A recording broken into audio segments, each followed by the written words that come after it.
EastEnders Zoe Slater has finally disclosed who fathered her twins after a fiery confrontation with Sharon Watts and Vicki Fowler. Zoe has only been back in Albert Square for a short time, yet she's already causing waves in the soap's storylines, especially thanks to her clashes with Sharon and Vicki. Long-term fans will recall Zoe's role in the killing of Sharon's dad, Den Watts, and even after 20 years, both Sharon and Vicki still appear unwilling to forgive her. Sharon was furious upon returning from Australia to discover Zoe living in Walford, sparking an intense row about their shared history. Before this, Vicki had openly shown her dislike for Zoe.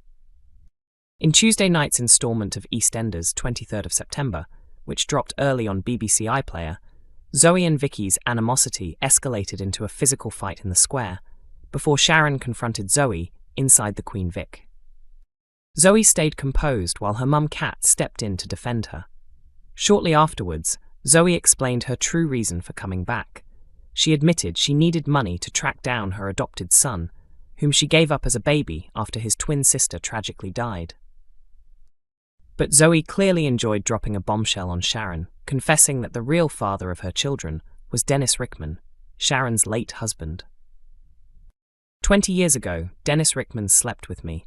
That's right, Sharon. Your beloved Dennis got me pregnant, Zoe told a stunned Sharon.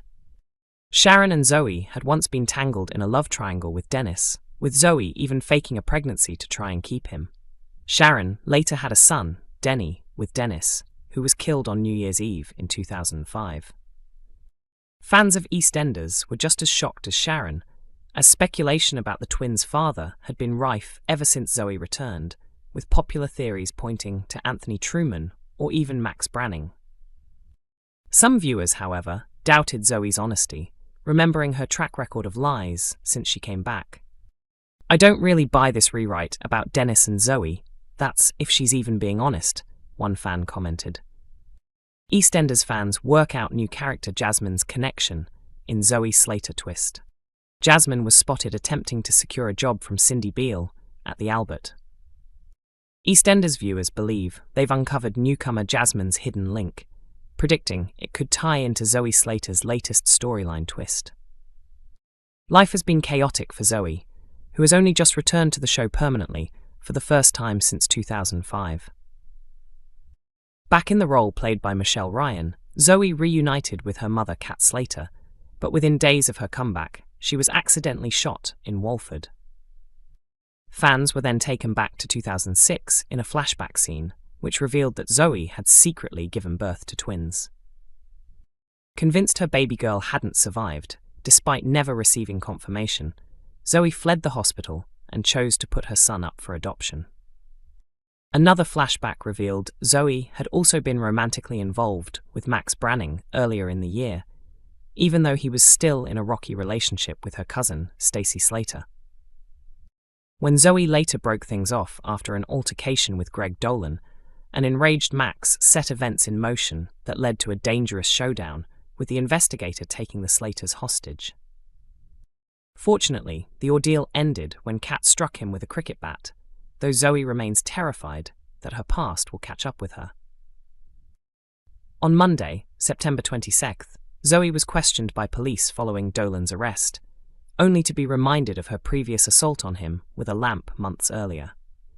Although Zoe acted in self-defense, she only avoided charges thanks to Phil Mitchell intervening to get her released. In Tuesday's episode, September 23rd, Zoe struggled with Kat's refusal to give her money to search for her son. Adding to her troubles, Vicki Fowler was still angry after their heated argument the week before, sparking another fight in the square. Later, Sharon Watts pressed Zoe about her return, leading to a dramatic cliffhanger, where Zoe claimed it was Sharon's late husband, Dennis Rickman, who fathered her children 2 decades ago. Meanwhile, Cindy Beale was approached by a young woman named Jasmine, who asked if there was work available at the Albert.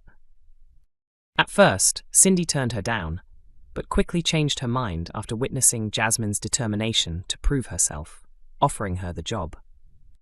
Portrayed by Indiana Donaldson Holness, Jasmine has already drawn interest from Branning, who wasted no time in asking her out. Putting clues together, fans jumped onto X, formerly Twitter, to suggest Jasmine could secretly be Zoe's long-lost child. Former EastEnders star Natalie Cassidy says leaving soap is freeing.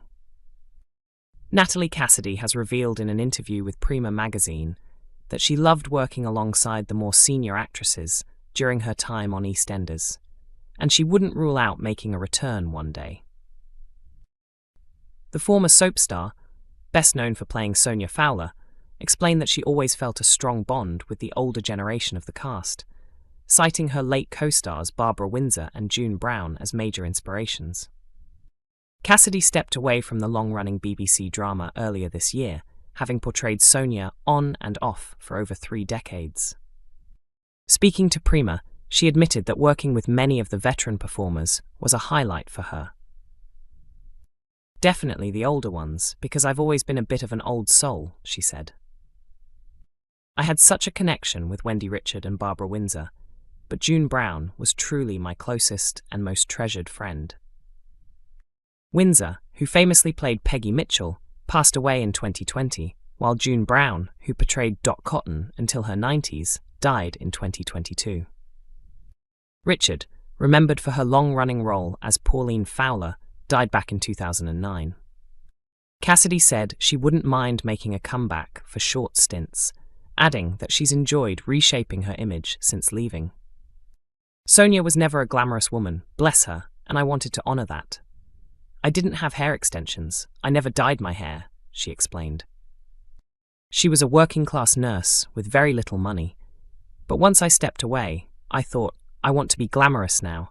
I want bright nails. I want to feel like myself again. Cassidy added that leaving the show even affected her appearance. "I honestly think my face looks different now. Playing Sonia, I was often sad or angry, and I carried that stress. Since leaving, I feel my frown lines have softened, which is really lovely." The actress first appeared on EastEnders in 1993, before departing in 2007. She briefly returned between 2010 and 2011, and again in 2014. She admitted her decision to exit this year was tied to turning 40. "It sounds a bit cliché, but hitting 40 felt like a turning point," she said. "At that age, you know who you are, you know your circle, and you know where you stand in life. After so long in the industry, I needed freedom and the chance to embrace other opportunities. EastEnders is an incredible job, but when you're part of it, you're completely tied down. Your schedule is mapped out for you, and you know exactly where you'll be every day. It doesn't really allow you the space to plan anything else in your life. It takes over in a way that can be exhausting," Cassidy explained. Appearing as the cover star of Prima's November edition, the actress reflected on how liberating it has been to step away from Walford after so many years. "It's been freeing to leave, to have that sense of independence again. But no matter what happens in the future, Albert Square will always hold a very special place in my heart," she admitted. Cassidy also acknowledged that although she has enjoyed rediscovering herself away from the soap, she wouldn't rule out returning one day for a guest role or special storyline. "Never say never. I'd always be open to popping back for the right story, because Sonia has been such a huge part of my life. She'll always be with me." EastEnders continues to air Monday through Thursday on BBC One at 7:30 p.m, while new episodes are also available to stream early from 6 a.m. on BBC iPlayer.